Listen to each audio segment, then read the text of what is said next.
No. What's going on, guys? We are back with another video, and we got Nick's SN95. You guys are always talking about you want to see some SN95 content, not new edge content because we've got plenty of that, but we got Nick's SN95. It's been a long-term project. Picked it up, needed some work, and we did coilovers on it with some XXR wheels. We tried to tune it once, but his SET tuner was locked, and it made 200 and something horsepower. We can look it up later. But today, rather than going to go get another SET device and deal with the stock ECU stuff, we're gonna put a Mega Squirt in it. And this is the MS3 Pro plug and play. So basically, you just plop this ECU in place of the stock ECU, run a vacuum line, run a wideband, and then we can plug in, tune it live, and there's a world of features with that. I'll show you how easy it is today. I've done these a million times, so we're just gonna hop in the install and then we'll get it fired up. So your first step, you're gonna be working on the passenger side of the vehicle. You need to get to the stock ECU.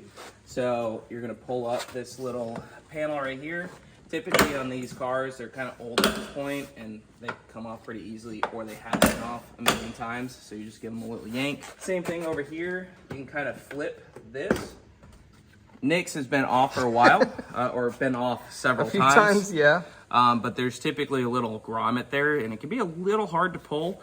You can either go get a tool, or sometimes I just pull here and it pops right out. I've never broken one of these. These things are pretty durable. You're gonna need a 5.5, some 7, 8 mils, stuff like that. I usually bring like a full 1/4 inch set in case something's different. And I'm gonna pop right down here and we'll show you that. Typically, there's this little plastic cover, and that has, I think, a 5.5. So that's what I needed that for. In Nick's case, his ECU is ready to come out. So not the best tutorial for you guys, but essentially you just need to access the ECU. The ECU has a 10 mil bolt on it, and that brings the whole connector down. So you just go until the connector is ready to come out. Looks like we need a little bit more.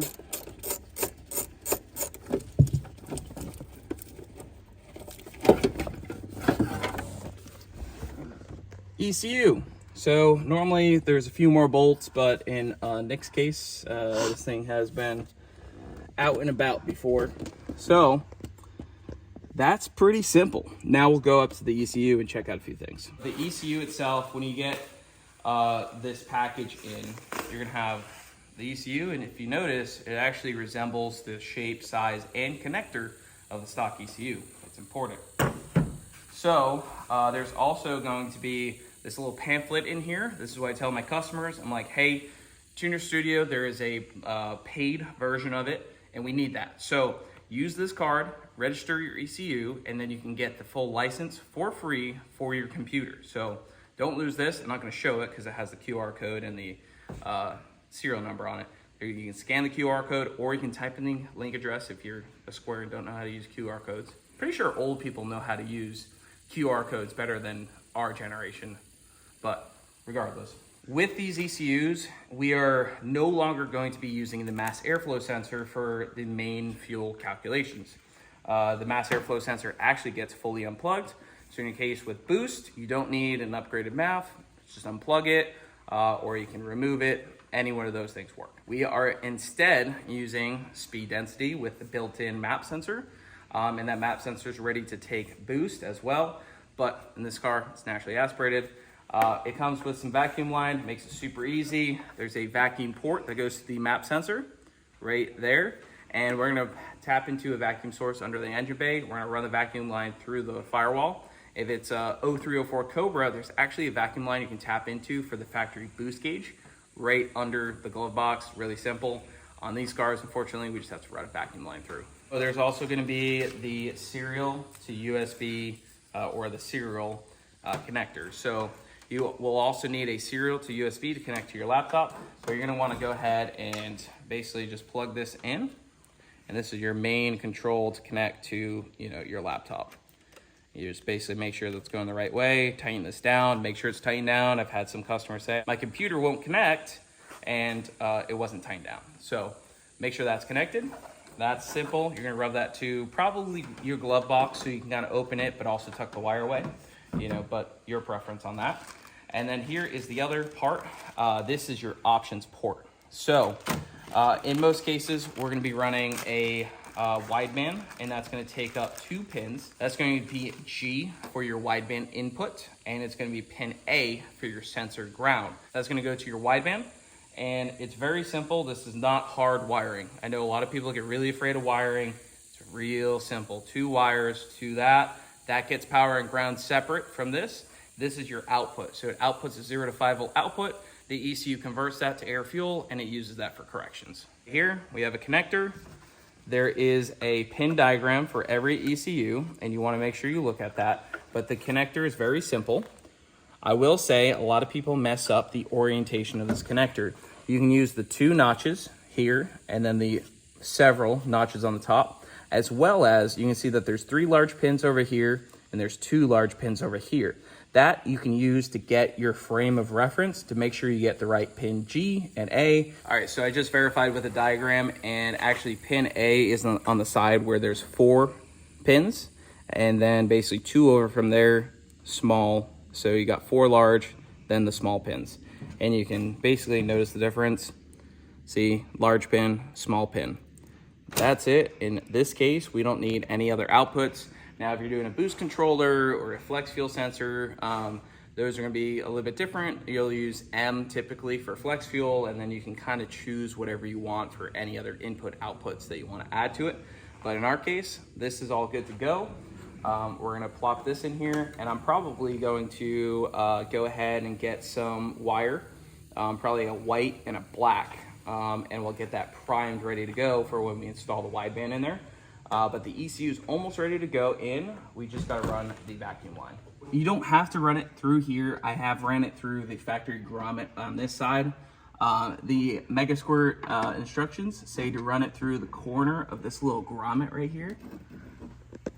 So that's what we're gonna try to do and see if it's a little bit easier than taking the wheel and the fender well off. There is a factory vacuum line that actually runs there for the blend door actuator, but we're just gonna try to run a separate one over here. We'll see if we can get that in there. Yeah, so basically just slid that on this bottom left corner, and eventually we should see this vacuum line come through at the floor.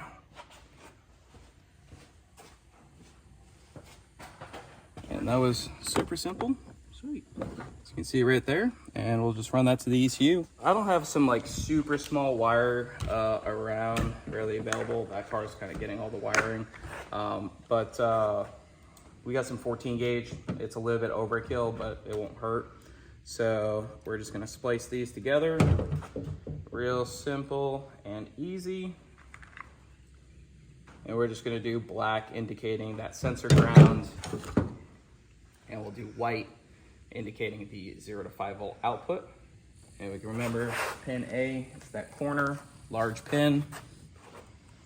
Always pull these things good. Make sure they're not gonna come apart. And we'll do the same here with G.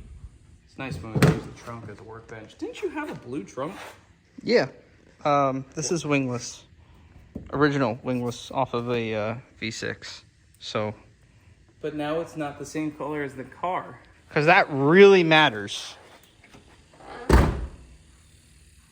Andrew? Yeah, but now it's more colorblind though. It's 50 Shades of Gray. Oh, God. We got our connections made. We can go ahead and heat shrink these down. These are the heat shrink connectors. You can also put heat shrink over there if you don't like the look of that. Tomato, tomato. It's also on the interior of the car, so I'm not really worried about weather, you know, exposure.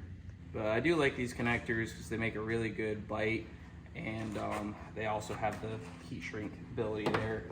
And with that, so I like doing this when I have a spool of wire. So now I can put this in the car and I can basically stretch this to whatever length I need it to be for when I'm ready for that. So we got our vacuum line ran, and what we're gonna do is just put it right on the vacuum port. Just make sure not to give it too much pressure. That port is plastic, so you can work your way on with it, but just make sure you don't damage it, and make sure it's tight. Sometimes that little thing is a little loose. We'll make sure these kind of pop out there. This is going to pop out the bottom, and basically just going to put this right back in stock location.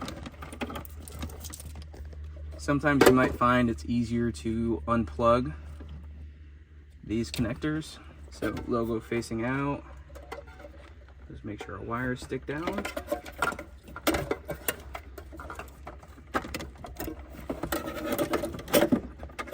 Put it right up in stock location. Swing the connector in.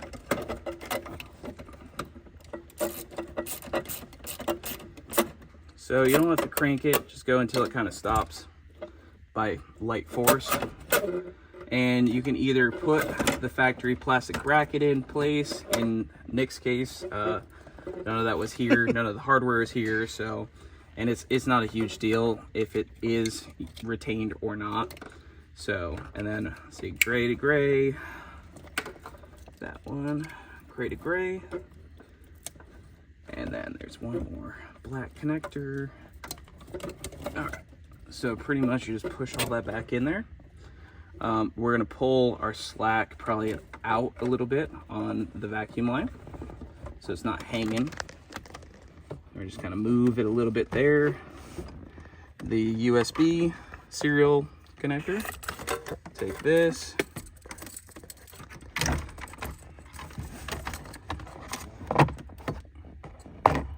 There's two little push pins there, and I can get access to the back side here.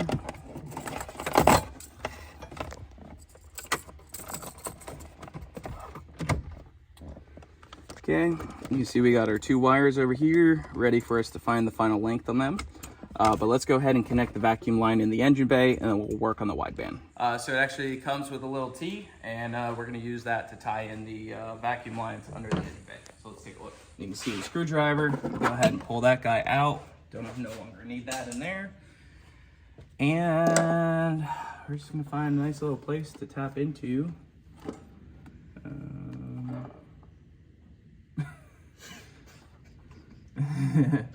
Hey Nick, that's supposed to be attached over here.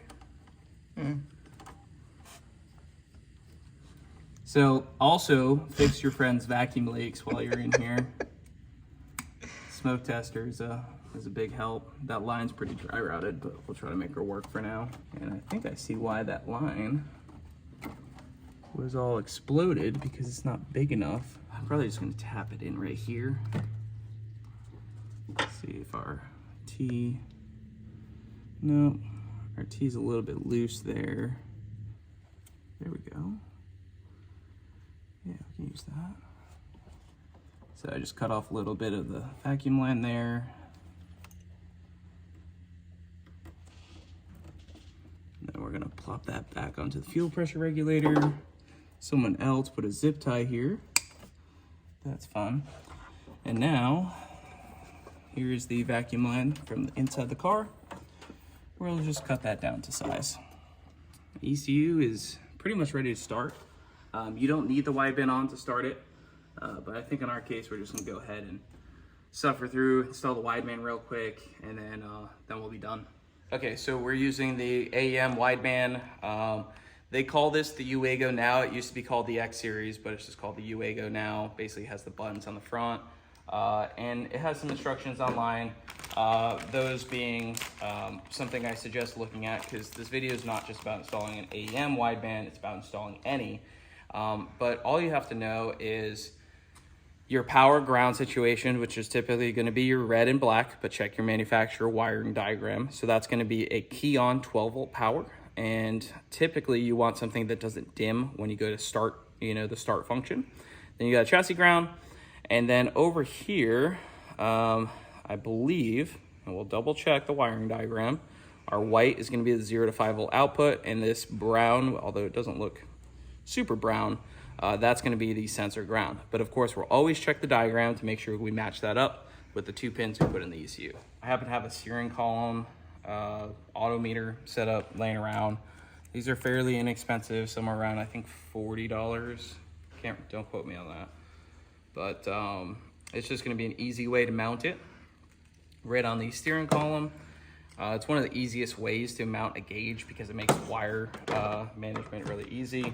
So there's only 2 plugs on this wideband, and one is your power and outputs, and then the other is your actual sensor. So we're just gonna run that through just like that. And we'll just plop her right into the gauge. So they do have ways you can use this like little retainer clip there and actually tighten it down. I find they don't typically need that because they sit in there really nice, and then if you need to pop it out, you can just pull it out by hand. But now this is pretty much prepped to go in the car, and we're gonna actually run the O2 sensor wire through the transmission hole there. I find it to be one of the easiest ways to do it. And in Nick's fashion, his car is very easy to pull apart. So it makes it Not really a good thing, but it makes it easy, you know? So we just kind of swoop the wires in behind there. And then we're just gonna plop this guy down around, just like that. And then look, you don't even see any wires up here. Some of Nick's panels aren't quite, you know, together, but you know, that's no big deal. Then we have our power set up right here. We're gonna use the fuse box right there to hook up to, and then we're gonna run those white and black wires right over to here and make some connections. Super simple. And then our O2 sensor wire, we're gonna plop through and down here. So we'll just pop this panel off. I don't know if you guys can tell, but I've taken these cars apart about 1,000,000 times. So conveniently, Nick already has a hole, and his thing is not even bolted on. So that makes it nice and easy. We're just gonna plop our O2 sensor wire there. We're gonna run this on the driver's side. You can also do dual widebands as well. You know, it's nothing stopping you there. And we should hear that hit the ground here in a second. And we'll have to just get under there and do some zip tie action, put it to the O2 sensor. Yep. And not too much further. for the record, I didn't necessarily take any of this apart either. This is kind of how the car came. Right, Andrew? Yeah, you know. It's an SN95, you know? It's Yeah, I been mean, apart 1,000,000 times. It's like a Fox body at this point. close the hood so we don't touch Bradley's car. I mean, we can touch it. We can touch it. A little tickle. His O2 sensors aren't exactly ran in the right place, but that makes it easy. You will also need to unplug all 4 O2 sensors, so we don't need those. And we're actually gonna unbolt this primary one. For the widebands, I like to do a simple add a fuse. I buy a bunch of these on Amazon, and we're gonna find a fuse here that does what we want. So we're just gonna have power at key on, and it's also going to have power at key forward start command. So we're gonna poke around here just using the terminal of our power probe to see if it does what we want it to do.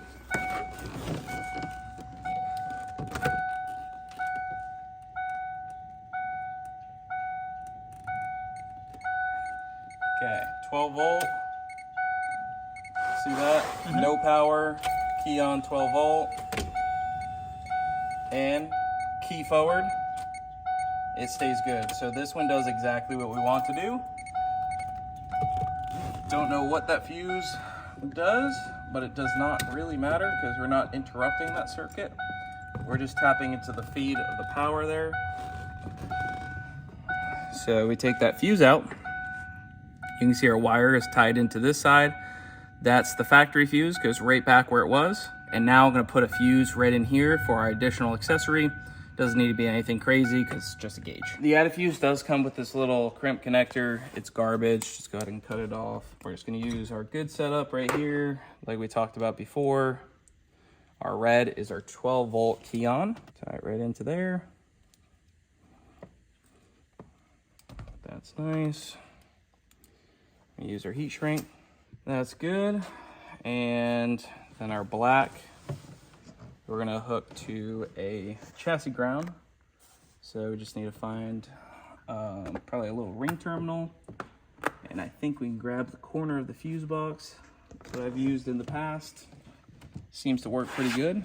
It's also green, which usually indicates a ground. Use a little ring terminal, make sure that'll go through your little ground. I don't think we need to extend it. I think we'll have plenty of room.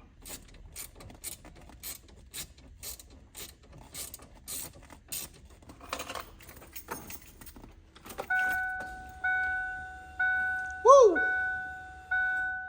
Yay! Now, we just gotta bring these two wires over. See what I meant about, you know, leaving the spool on here, because now we can bring it over, get a good idea of what we need for, you know, wire length.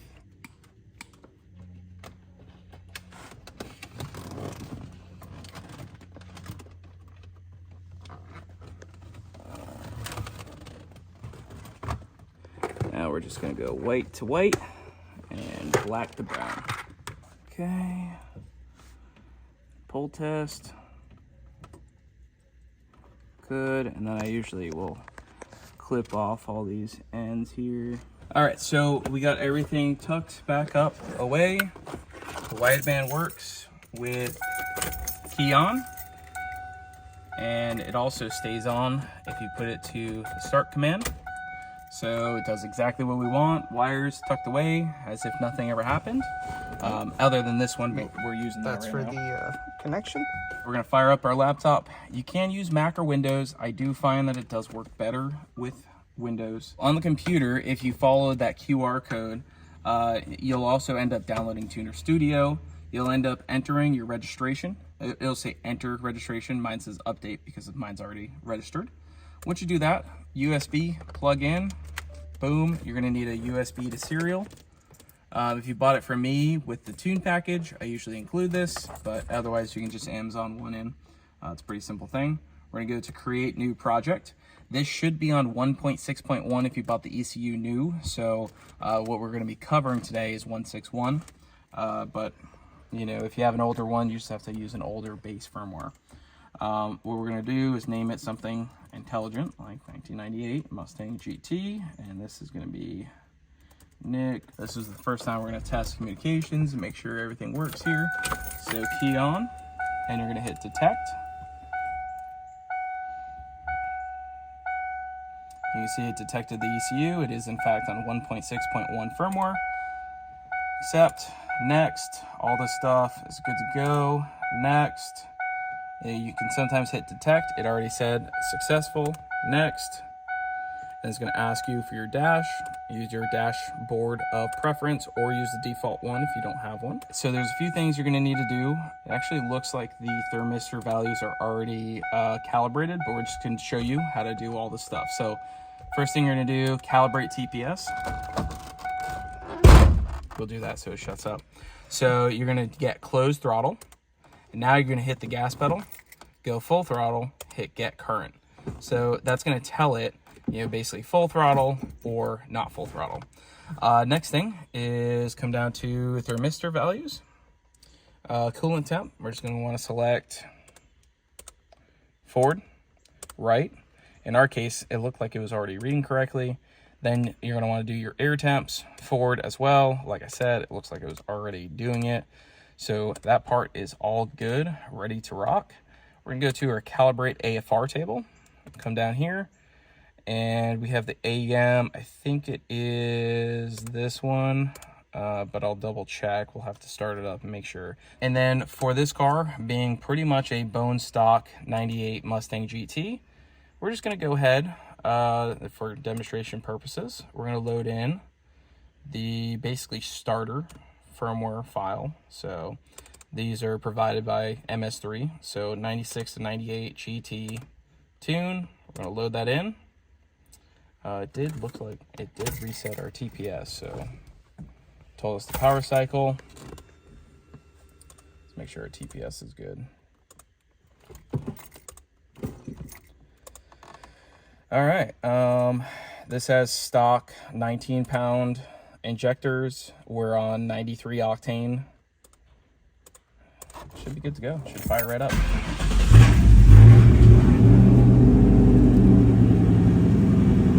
And then we'll want to make sure that our air fuel here matches the air fuel here. And it does. Good to go, bud. Running good. We'll go take it for a drive, go get some lunch, and then guess we'll go stick it on the dyno. See if we can crack 270. All right, successful first drive. First drive was Smooth. butter. How many times do you hit the two-step? Too many, and old people don't like it. But it's new for me, so I'm gonna keep doing it.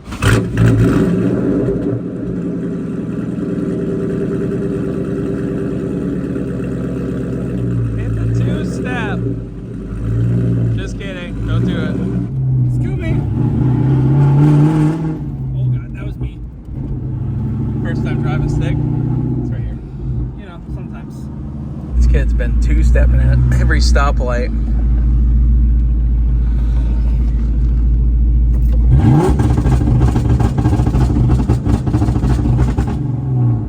I'm good. It's not fast, so I might as well do something with it. All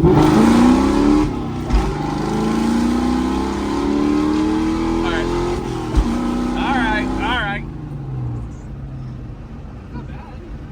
Not Not bad. bad. I got good brakes. Kind of. Gotta move some cars out, dude. Took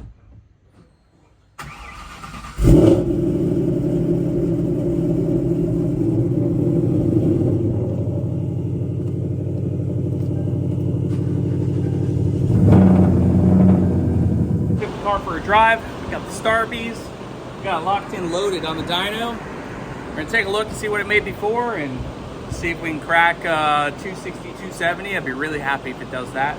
He's got a nice and dirty air filter, and yeah, this thing's basically stock. So, except it has a PI motor, we think, in theory. Supposedly. We were told it has a PI motor.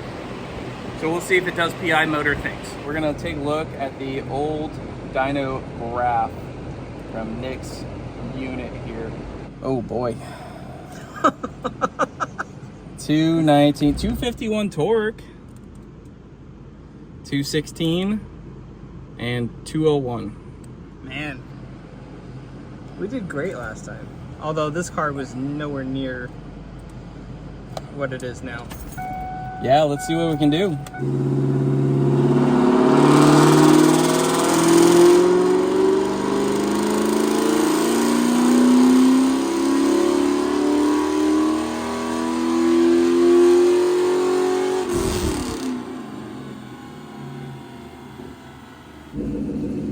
So we made 231, 257. So it's the most the car has made, and it's the most smooth the car has ever made power either, as well. That was the last time, and that's this time. So pretty good. I'm gonna see if we can improve anything there.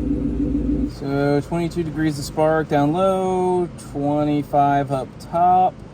So we're gonna do what we typically do. Air fuel's good, right out of mid 12. So we're just gonna add 2 degrees and see if she likes it. It's also a little rich on the hit, so just pull some fuel out there. And yeah, let's see if she'll take another 2 degrees.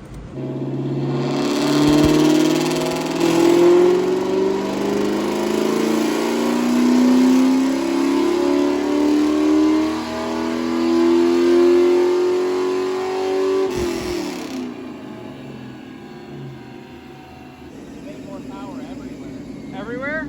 Yeah, 236, 262 torque, and we picked up from this little bubble thing it had before. So this is the last run to this run, this was leaning it out on the hit there. Okay. And yeah, we made more power everywhere. So we're just gonna basically follow that up with the exact same thing. Take this whole area, add 2, see if it makes any more power.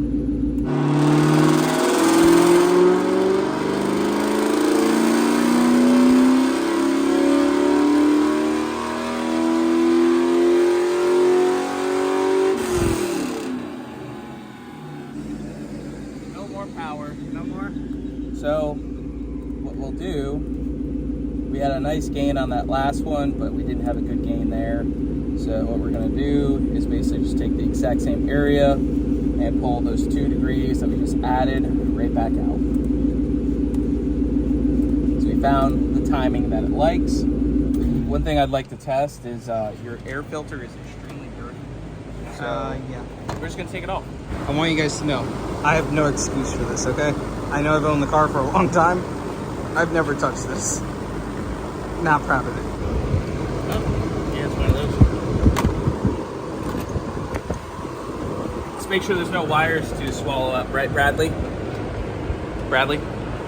Bradley. See,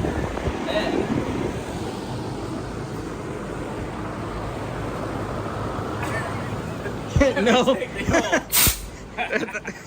Not today. Not today. those Soon. 19 pounders will be screaming for their lives. Yeah. All right, so we're gonna see if the dirty air filter is causing a restriction. Which, Watch it pick up 20. dude, I would laugh. That'd be hilarious.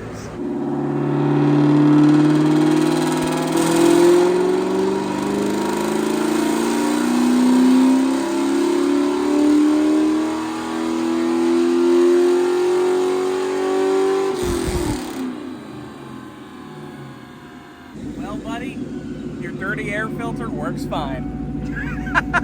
I mean, technically we made 1 more horsepower, but it made 238, 263. But what we're gonna do now is we're just gonna let the car cool off and probably make a glory hit.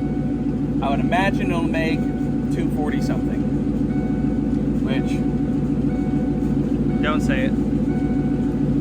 there's nitrous. Just don't, it's okay. Just The don't nitrous bottle's right over there. No, bud. no. Although I do have the nitrous kit right there, ready for install. We let the car cool down. We let the shop cool down. We're gonna go make a little ripski and see if we can break 240 horsepower. Woo! Can't believe I'm saying that right now. Yeah, I know. But huge gains over previously. We put the air filter back on because we only saw a 1 horsepower increase, and in my mind, basically the same thing. So let's see if we can crack 240. But more importantly, I think Nick's car is gonna run a lot better fuel mileage, and we picked up power over the old whatever crappy tune was in it. We also noticed he had a dormant intake. These can be 15 to 20 horsepower loss right here. So a forward manifold would actually be a much better intake manifold. But we're just working with what we got, and we're gonna try to see what we can squeeze out of it.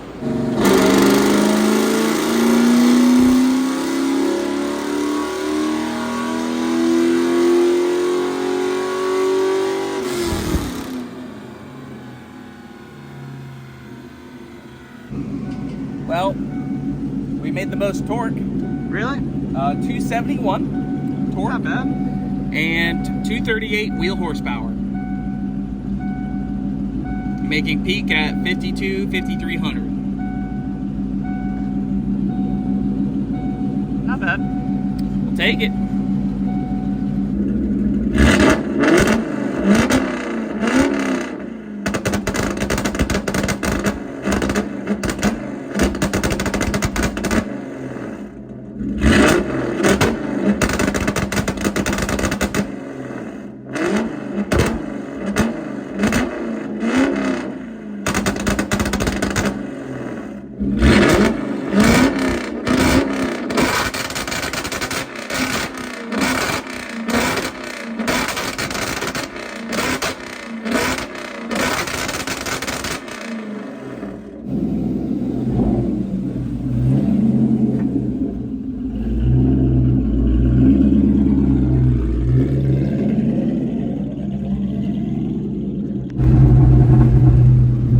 Bro.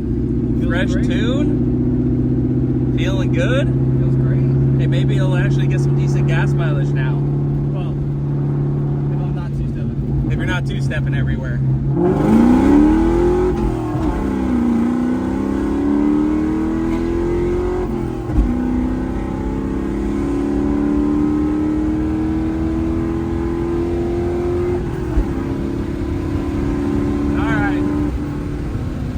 Good. Very nice. All right, guys. So that was a step by step how to install a Mega Squirt on basically a 96 to 04 Mustang. We were using a 96 98 car, but it's pretty much the same process for all of them. We also showed you how to install the wideband. Super simple, easy. We showed you how to load the tune in, get it started up. The only thing I did not show you how to do was fully tune it. We loaded in the base file, but the base file was actually super rich for whatever reason. I don't believe there's any vacuum leaks, but we didn't smoke test it. Basically just tuned it, ended up tuning out pretty good. Everything kind of makes sense VE wise. And we did a little bit of timing, a little bit of two-step stuff. It runs good, it's ripping, it's making some power. It's making, what, 20 more than it did before, and maybe 20 or 25, 30 more wheel torque. So overall, it's running pretty good. If you guys want to pick up a Mega Squirt package from me, I do a remote tune option. So you can buy the ECU, the wideband, the USB, and the tune all in one shot. Send it out to you, and basically I'll handle the computer. I'll tune it all remote. All you got to do is basically what I just showed in this video. If you guys don't feel comfortable doing that, you can just drop it off here. We can get it knocked out as well. And yeah, if you guys need any other tuning stuff or whatever, we can do this on basically stock NA naturally aspirated vehicles like this one, all the way up to 1,000+ horsepower monsters. So if you guys like the video, hit the like button, leave a comment down below, and we'll see you guys in the next one.